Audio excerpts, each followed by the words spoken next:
Magandang hapon, narito na ang mga balita sa inyong PRTV News Break. Umakyat sa 18 ang bilang ng naiulat na namatay sa pananalasa ng bagyong Uwan sa bansa. Ayon sa Office of Civil Defense, pumapalo na rin sa 1.4 milyon na tao ang naapektuhan ng bagyo. Aabot naman sa 28 ang sugatan habang 2 ang nawawala.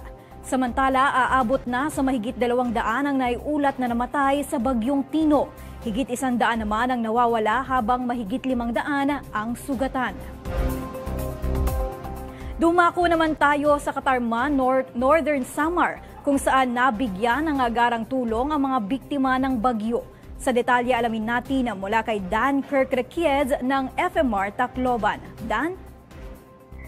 Yes, sa patuloy na ginagawang relief operations ng opisina ni former House Speaker at 81st District Representative Congressman Ferdinand Martin Romualdez kasama ang Tingog Party List ay binigyan din ng tulong ang probinsya ng Northern Samar.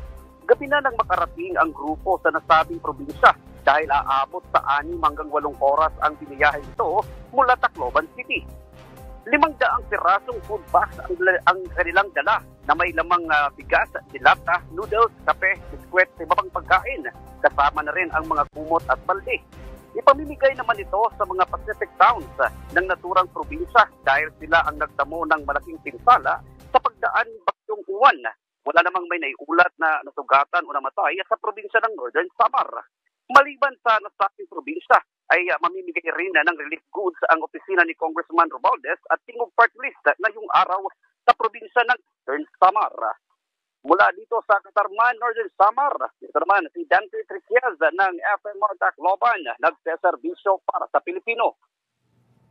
Maraming salamat, Dan Kirk-Rekiez ng FMR Tacloban. Samantala, nagbabala si Pangulong Ferdinand R. Marcos Jr. laban sa mga aniyay chill na mga local officials sa kasagsagan ng mga tinatawag na natural calamities, kagaya ng lindol at bagyo. Ayon kay Palace Press Officer Undersecretary Claire Castro, hindi gusto ng Pangulo na ang mga liderato ay chill-chill lang. Dapat aniya nagtatrabaho ang mga ito para sa taong bayan. Ang pahayag ni Castro ay alinsunod sa investigasyon ng Department of Interior and Local Government sa local chief executives na umalis ng bansa sa kabila ng pananalasa ng bagyo. Samantala, dumarami ang mga water consumers na naghayag ng pagkadismaya sa Prime Water Surigao. Sa detalye, alamin natin mula kay Reynaldo Bernadez ng FMR Surigao. Reynaldo? 10% sa 30,000 water consumers ng Prime Water Surigao ang hindi nasiyahan sa kanilang serbisyo.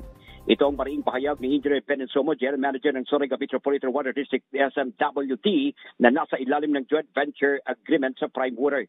Ayon kay Insumo, ito ang madalas na reklamo ng mga konsumidor na hindi kontento sa serbisyong ibinigay ng Prime Water. Dahil sa hindi magandang serbisyo at sa kabiguang tuparin ng mga pangako na nakasaad sa kontrata, nagpasya ang SMWD na kumalat sa kanilang joint venture at maghanap ng mas maayos na investor na makatulong sa pag-unlad ng water system ng Surigao. Gayunpaman, hindi basta-basta makakakalas ang Prime Water sa kanilang kasunduan dahil may mga usaping legal na dapat pang-resolbahin ang dalawang panig. Dagdag pa rin sumo na sa 6 na taon ng serbisyo ng Prime Water bilang ka-joint venture, hindi pa rin nare-resolba ang problema ng turbidity tuwing tag-ulan at ang kawalan ng tubig tuwing tag-init. Yan ang balita, Reynaldo Bernadez, FMR Surigao. Maraming salamat, Reynaldo Bernadez ng FMR Surigao. At iyan ang mga balitang nakalap ng inyong PRTV News Break. Live kami sa free-to-air Beam Channel 31, Signal Channel 31 at sa YouTube. Tumutok din sa aming social media accounts sa Instagram, Facebook at TikTok sa @PRTV Prime Media. Abangan ang mas komprehensibong balitaan sa Arangkada Balita mamayang alas 5:30 ng hapon. Ako po si Mari Ocampo. Magandang hapon.